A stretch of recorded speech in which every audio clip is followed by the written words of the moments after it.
Welcome back. కల్తీ నెయ్యి కేసులో వైసీపీ నేత చెవిరెడ్డి భాస్కర్ రెడ్డిని సిబిఐ అధికారులు ప్రశ్నించారు. నెయ్యి కాంట్రాక్టును మార్చడం సహా పలు అంశాలపై ఆరా తీశారు.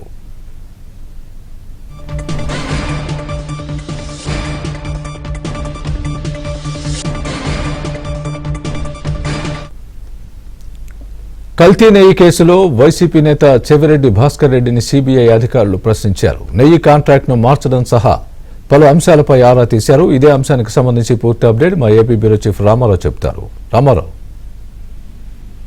స్వామి, వైసీపీ మాజీ ఎమ్మెల్యే చెవిరెడ్డి భాస్కర్ రెడ్డిని సిబిఐ అధికారులు ఈరోజు విజయవాడ జిల్లా జైల్లో విచారించారు. కల్తీ నెయ్యి కుంభకోణానికి సంబంధించి చెవిరెడ్డి భాస్కర్ రెడ్డిని సిబిఐ ఆధ్వర్యంలో సిట్టు బృందం అధికారులు ఈ రోజు విచారణ నిర్వహించారు. కల్తీ నెయ్యి కుంభకోణం జరిగిన సమయంలో చెవిరెడ్డి భాస్కర్ రెడ్డి తిరుమల తిరుపతి దేవస్థానం సభ్యుడిగా వ్యవహరించారు. ఆయన అప్పట్లో చంద్రగిరి ఎమ్మెల్యేగా కూడా ఉన్నారు. దీంట్లో ఎక్స్ అఫీషియో సభ్యుడిగా ఉండటంతో పాలక మండలిలో సభ్యుడిగా వ్యవహరించారు. ఈ వ్యవహారంలో చెవిరెడ్డిని విచారించేందుకు అనుమతి ఇవ్వాలని సిబిఐ ఆధ్వర్యంలోని సిట్ విజయవాడ కోర్టులో పిటిషన్ వేయడంతో కోర్టు అనుమతించింది. ఈ కోర్టు అనుమతి రావడంతో ఈ రోజు ఉదయం 11 గంటల నుంచి మధ్యాహ్నం వరకు కూడా సిబిఐ అధికారులు చెవిరెడ్డి భాస్కర్ రెడ్డిని విచారించారు. అప్పట్లో నెయ్యి కాంట్రాక్టును మార్చిన సమయంతో పాటు ఈ అంశంపై పలు ప్రశ్నలు వేసి చెవిరెడ్డి వద్ద నుంచి వివరాలు రాబట్టారు.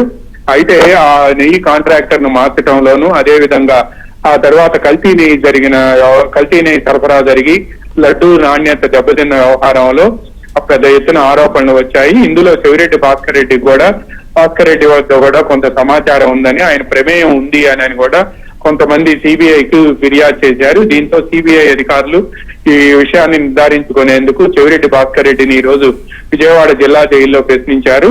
ఆయన దాదాపుగా 2 గంటల పాటు ప్రశ్నించిన అనంతరం కొద్దిసేపటి క్రితమే సిబిఐ అధికారులు బయటకు వచ్చారు. ఇప్పటికే మద్యం కుంభకోణంలో అరెస్ట్ అయ్యి విజయవాడ జిల్లా జైల్లో చెవిరెడ్డి భాస్కర్ రెడ్డి రిమాండ్ లో ఉన్నారు.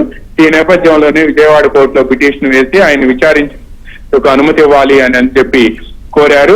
కోర్టు అనుమతి ఇవ్వడంతో ఈ రోజు సిబిఐ ఆధ్వర్యంలోని సిట్టుకు సంబంధించిన ఒక ప్రత్యేక బృందం వచ్చి విజయవాడ జిల్లా జైల్లో పలు ప్రశ్నలు వేసి ఆయన వద్ద నుంచి సమాచారం రాబట్టింది. అప్పట్లో ఈ కల్తీ నెయ్యి కుంభకోణానికి సంబంధించి ఇప్పటికే సిబిఐ ఆధ్వర్యంలో ఉన్న సిట్టు బృందం 2 ఛార్జ్ షీట్లు దాఖలు చేయడంతో పాటు పలువురిని కూడా అరెస్ట్ చేసింది. ఇప్పుడు చెవిరెడ్డి భాస్కర్ రెడ్డిని విచారించడం చాలా ప్రాధాన్యత సంతరించుకుంది. Swami. Right Ramarao, thanks for the update.